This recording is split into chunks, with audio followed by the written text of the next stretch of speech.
So picking up from where the last session left, given that they've truncated our session, given that we're running late, yes. I want to dive straight into the ongoing tug of war that currently is very, very visible between the idea of India as a 5,000-year-old civilization versus a modern nation state. You want to start with that? I mean, I did attend your session with Professor Mamdani, and it was enlightening, and I really want to pick up from where that session ended. All right, well, I'm going to answer the question in two ways. First is to make a distinction, which is self-evident to some, but may not be self-evident to others. That's a distinction between a nation state and a civilization. And the secondly, I'm going to attempt to do it by telling you a story from Rabindranath Tagore. Let me begin with Rabindranath. So in 1923, Tagore visited China, and his lectures were published as a book called Talks on China. And there he narrates two stories which are really extraordinary, really remarkable. He says that he had gone motoring one day. He had gone on his motor car, and about 100 kilometers away from Calcutta, the engine stalled. The car was going through a drought-ridden area, and the engine had overheated, so he had to get some water. Now, the villagers had very little water, but when they realized the issue that he had, they gave him some water. He was able to proceed for another 5 kilometers. Then the same problem occurs repeatedly. And he says that in all such instances, they absolutely refused payment, even though they had an acute shortage of water, and in some cases, not enough to even drink the water. The second episode he narrates, and he links up the two, is he says that he read a report in an American magazine which is still published called The Nation, where it was stated that the British had been bombing the Northwest Frontier Province, and they had bombed a Masood village. Now, when they were bombing this Masood village, the fighter jet, the fighter craft, the aircraft, caught fire. And so they had to do a crash landing, and as soon as the plane landed, it almost burst into flames, and just in the nick of time, the very people who had been bombed by these pilots escorted the pilots out of the aircraft, the two pilots out of the aircraft. They were slightly injured. They nursed them to health, and they sent them back. Now he says, what explains this kind of hospitality? What is that ethos of hospitality? And he says, it is our dharma. It is the dharma of our civilization. Now that is a civilization. A nation state is a very different thing. And I think the first critical thing to understand, of course, I mean, it's self-evident, but we have to understand what the project is today. That the project in which the present government is engaged. And that is that India as a nation state is a very young entity. As a nation state, it can only be like any other nation state.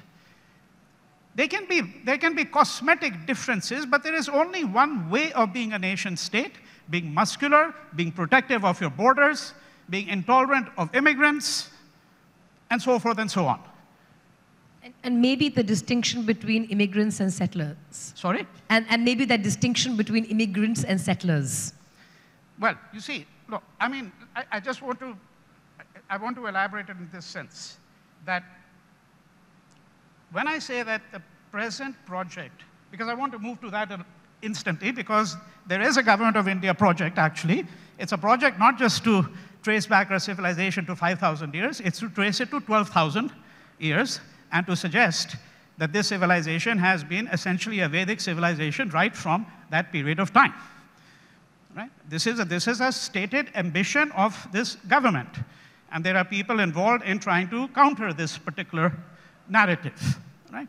But what the project also involves is the following. What it involves is the collapse of civilization into the nation state. Because fundamentally, there is a realization that it is only as a nation state that you can earn any kind of capital in the world. You can no longer earn any kind of cultural capital by proclaiming yourself a great civilization. This is the awareness, and this is the awareness that, if I may say so, the assassin of Mohandas Gandhi, Nathuram Godse, had, because if you read his speech at the time of his defense, he made it very clear that one of the reasons that Mohandas Gandhi had to be eliminated was because he was an obstacle to the emergence of India as a muscular nation state. Because he was very aware of the fact that that is the only kind of political entity that earns respect in the world, which is, of course, one reason why India and Pakistan as well both had to become nuclear states. Right? So that's the way, essentially, I look at it. So the conflict or the tug of war between the idea of a nation state, a modern nation state, which was formed, you can debate whether it was formed in 1947 when it became independent or when the Constitution came into effect in 1950. And that of it being a 5,000-year-old civilization. But the crux of it, as I understand from what you just said and what you were discussing with Professor Mamdani before this, is essentially that the idea of the modern nation state in its Western construct, derived from, say, the Treaty of Westphalia, may not necessarily apply to us because of the uniformity and the homogeneity that it imposes, yes, and the loss of diversity and pluralism that comes from its imposition, disregarding the civilization backbone that we have. In that thought, and taking that thought forward, my question really is, how do you reconcile the idea of pluralism, of diversity, of multiple nations within a state, yes, to today's modern nation state that we are? So Kurds are a nation without a state. Kurds are a nation that is spread across Turkey, Syria, Iran, and Iraq. The Palestinians are a nation without a state. It's possible, and it could be argued, that India could have multiple nations within it. Yes. And yet, our civilization background is diverse and plural and supports that theory. Would you talk about that? Yes. So you're entirely right that one can think of India as a nation state within which there are many nations. And I think the two instances that you've given are the classic instances of a people who are a nation without a state. This distinction is, in some ways, an elementary but important distinction, the distinction between a nation and a nation state. So, for example, in 1881, Ernest Renan, a French scholar, wrote an essay. It's a classic essay. It's called "What is a Nation?" And he says, well, sometimes people say that people who speak a common language are part of a nation. But English is spoken, for example, in New Zealand, in Australia, in Canada. They're not all one nation, necessarily. They're certainly, and they're, of course, distinct nation states. They're distinct nation states. People might share a certain religion, but that doesn't mean that they constitute themselves into one nation state. Islam and that's the example Professor Mamdani gave of the Jewish nation. Yes. It comes from multiple backdrops. Right. And the homogenization was actually the destruction of the Jewish multiple diverse and cultural ethos. Right, My apologies for interrupting. Right, but the question is whether the experience of India is necessarily that distinct, because one qualification we have to add at the outset is that even in Europe, the project of the transformation of people into the proper subjects of a nation state was a very bloody process. Take the example of France. There's a book written by Eugene Weber. The book is called Peasants Turned into Frenchmen. If you look at what is now France, in the early part of the 19th century, French was not the dominant tongue. The dominant tongue was Breton. And what Eugene Weber demonstrates is how these people had to be cajoled, railroaded, bludgeoned into becoming proper Frenchmen. Okay? So, in fact, the conditions in Europe were also conditions of plurality. The problem that we have to think through, why we are at a moment which is a moment of extraordinary peril, is that the present project in India is to turn us both into proper Indian subjects of the nation state and into proper Hindus as well. We can talk about that. There's a relationship between that as well. But this is what I'm suggesting is, in a sense, the project that we have to think through. But I'm suggesting that we shouldn't think that the experience of India is necessarily distinct, although, of course, I grant you that there is an extraordinary kind of linguistic diversity. India is not alone in that linguistic diversity. Indonesia is another remarkable example of extraordinary linguistic diversity, as much diversity as you have in India, for example, right? And so then we can look to the experience of places such as Indonesia to see whether they have the same kind of problems as we do. You know, I want to use the time that we have very judiciously, and I do have 3 things I want to discuss. The first one is the distinction between Hinduism and Hindutva, and my corollary to that question is, do you think, as with reference to what you just said before this, the idea of the homogenization and the uniformity that is desired by some sections to be imposed on what the idea of India is. Do you think Indian secularism is under threat? So Hinduism and Hindutva, and is Indian secularism under threat? Well, so these 2 questions are certainly related, but I'll take them as 2 separate questions. Let me speak first to the question of the distinction between Hinduism and Hindutva, and why I think this distinction is an important distinction. I'll begin with a story, narrated very briefly. About 15 years ago, a bunch of American students came to India, and I was with them in the city of Madurai. These were both white American students and Indian American students, or what are called heritage students. So I take them to the Meenakshi Mandir. Now, one of these great examples of temple Hinduism. Hundreds of thousands of glorious sculptures, all of that. All these students are thrilled, especially the heritage students. This is our religion, this is our faith. And then they say, well, are we done? I said, no, no, no. Now I'm going to take you to a place called Pandi Koil. Koil is the Tamil word for temple, which is 10 kilometers away from the Meenakshi Mandir. We arrive there. What we see is, we see a temple perhaps the size of this room, no more than that. None of the gopurams, none of these glorious sculptures. And in one corner of this complex, chickens are being slaughtered. There are murtis there. You know it's a temple. There are women who are undergoing a kind of a trance. Now, these students are horrified, and they say, what is this? I said, this is Hinduism too. Hinduism is like a banyan tree. It's very capacious. It's very, very capacious. And this is exactly what the ideologues of Hindutva do not like. They do not like its capaciousness. What they want is, they want a Hinduism which will look very much like the religion of their adversary. They want a religion that will look much more like a monotheistic religion, a religion which has one book, in some respects, a religion which has precepts that everyone can understand.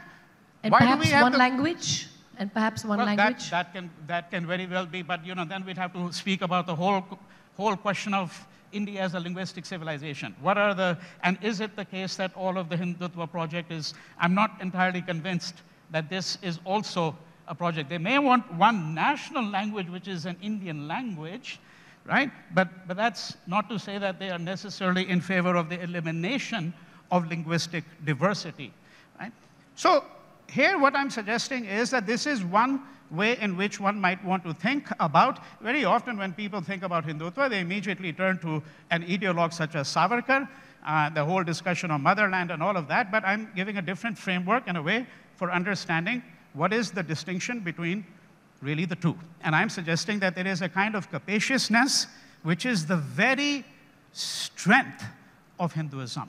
This is what has made it distinct entirely. Now when we get to the question of secularism, I think it's very important to understand, again, among scholars of secularism, there is a very clear awareness, there always has been, that in India, when we speak of secularism, we have never really spoken of it strictly in the sense of separation of church and state.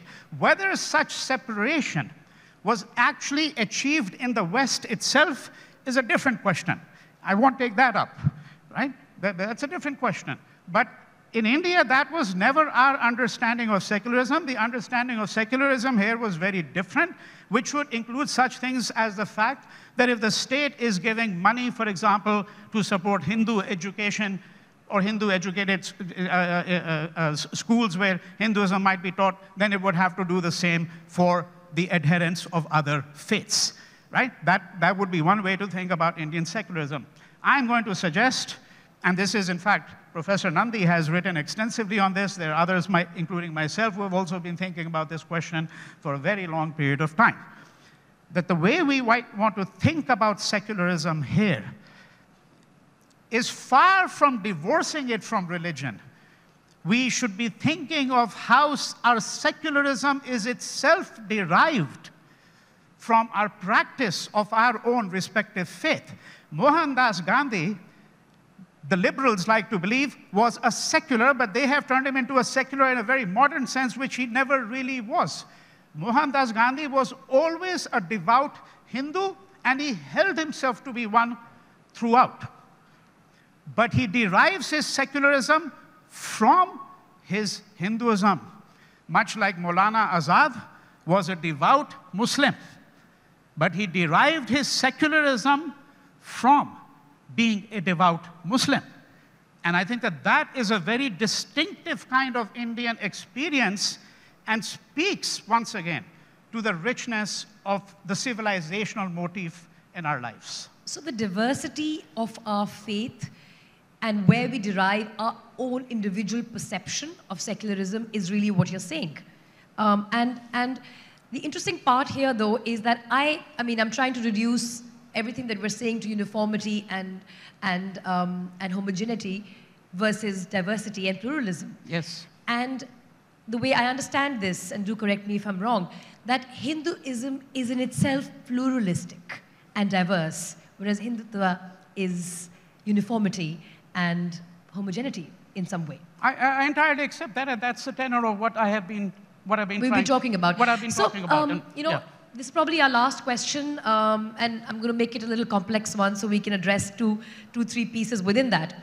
The last 2 days, yesterday and today, a conversational theme that has reoccurred again and again, starting with Madam Liz Truss, who was the opening speaker yesterday, who spoke about how free market and capitalism doesn't necessarily enable democracy. And that's a learning that she said she had, and her country believed that they were wrong to assume that ensuring free market and enterprise and capitalism would automatically pave the way for democracy. Now, that thought on one hand, and the thought that democratic values as perceived from the West, interpreted with the beginning of the modern nation state from the Treaty of Westphalia, and transplanted into, say, our ethos. Does it work? And is democracy, in the manner in which the French and the Americans and the British have sort of put on a pedestal, is that applicable as it is to us? After all, their democratic perspective changed entirely with Hamas being democratically elected in Palestine. Yes. So could you share some light on that? Yeah. Well, there are several discrete questions. Yes, they all are. Rolled up into that. So I'll just very briefly address each of them, very, very briefly, because one question has to do with the question simply of whether democracy would work for us. Is it for everyone, so to speak? The second question has to do with the relationship between democracy... And that kind of democracy and those ideals that were sort of brought in from the American and the British and the French ideals. Yes. Well, you see, I am not of that school of thought which says that if ideas are coming from abroad, they are to be necessarily rejected, right? This is, again, apart from the question of whether there are historically speaking, traditions of republicanism. For example, in the ancient Indian past, there was a whole debate on that back in the 1920s, which most people aren't aware of, right?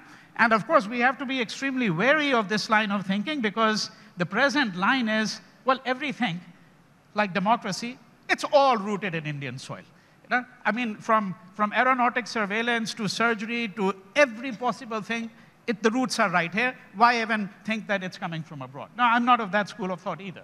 But I am certainly of that school of thought which says that when there are certain ideas which suggest the aspirations of a people, then it's very clearly the case that yes, something like democracy can very well work here as it has worked elsewhere, although one could, of course, ask the question to what extent democracy has really worked in the West itself. One could certainly ask that question with any kind of legitimacy. I mean, I was telling her earlier in the afternoon that the greatest and only revolution that really took place in the Western hemisphere of the world is the only revolution that no one talks about, and that is the Haitian Revolution, which created the first free black republic in the world in 1800.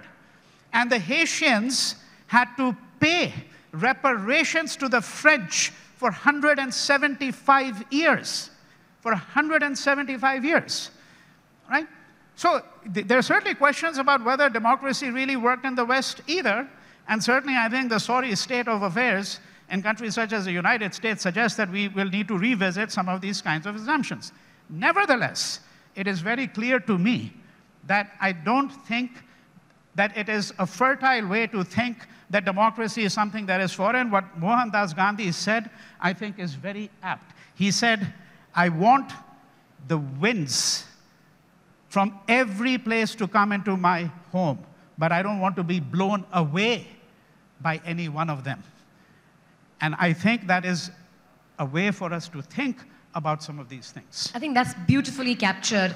That's the essence of diversity, and that's the essence of the diverse civilization we come from, one where majorities and minorities are transient, whereas, as Professor Mamdani said, the nation state and modern democracy creates permanent majorities and permanent minorities. Something for us to think about, something for us to remember and derive power and strength from, that we are a civilization that is very, very old, that is plural and diverse, where we absorb everything from everyone without getting blown away in the wind ourselves. Thank you so very much for that enlightening session.